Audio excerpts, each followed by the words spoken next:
Hi, welcome to Foundations Company, a blog about building better relationships. Today we want to talk about a struggle that so many families have, and that is the struggle of being together with family during the holidays. Thanksgiving is in just a couple of days, so we want to give you 10 tips how to survive your Thanksgiving this year with your family and what can help you make it a little bit better. So, tip number 1, take charge of seating.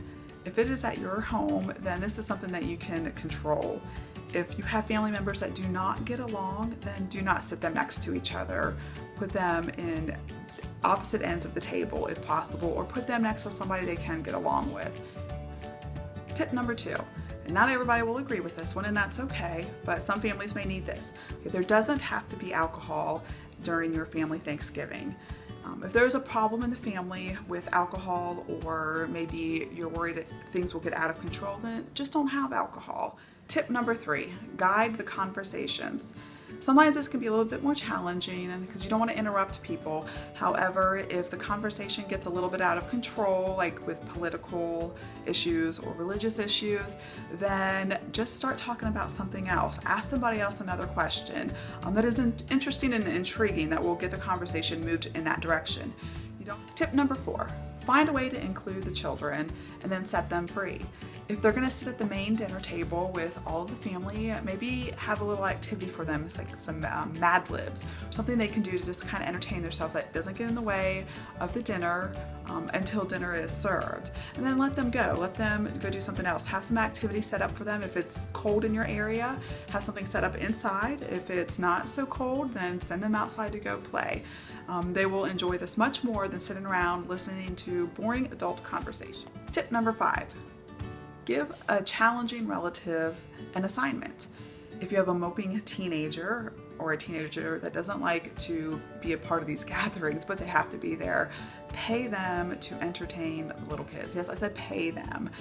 They won't do it for free. They won't do it if you just ask them. They'll just be more annoyed. But if you give them some incentive, then they usually will happily help out. If you have another relative that complains about your cooking or the dishes or anything specific like that, then ask them to make that dish. Let them be in charge of that, even if that requires them cooking it at your house.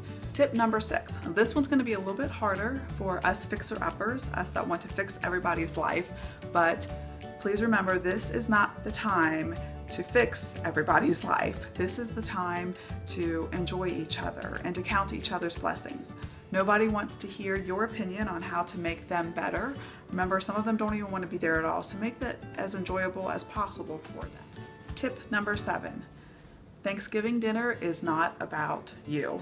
And again, this could be a hard one for some of us. Some of us like to talk a lot about me. I'm kind of one of those people and have to realize sometimes when to shut my mouth and that I am overtaking the conversations and not listening to others.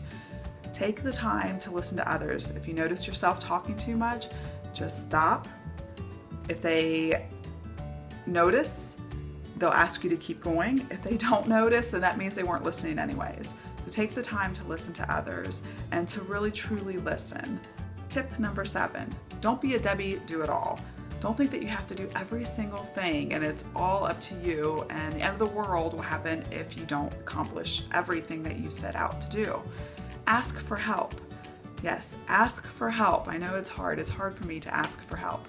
And if somebody offers help, take them up on it. They won't ask if they don't want to offer, if they don't want to help. Tip number 9. This kind of goes along with tip number 8, but if you're attending Thanksgiving dinner at another family member's house or a friend's house, don't expect us to sit around and watch TV all day long. Get up and help. I know sometimes we think, oh, we don't have to worry about doing Thanksgiving dinner at our house this year. What a relief. But really, you need to step up your game and help out where help is needed. Okay, we're to the last tip, tip number 10, and this one is the most important one of all. Don't be hard on yourself. This day will not be perfect. Nothing is. And things will mess up. Expect that to happen. But it's okay. Everybody's not there for a perfect day. They just want to enjoy your company, enjoy each other's company, have some yummy food, and go home with full bellies. So remember, don't be hard on yourself. This wraps up our 10 tips of surviving Thanksgiving this year with your family. I really hope these tips can help. Even if just one does, it will make this year's Thanksgiving that much better. If you didn't catch every single tip in this video, just look below down in the blog and you will find the tips listed out there. We hope you have a wonderful Thanksgiving this year, and we hope you enjoy your family a lot and it's a stress-free day. Happy Thanksgiving.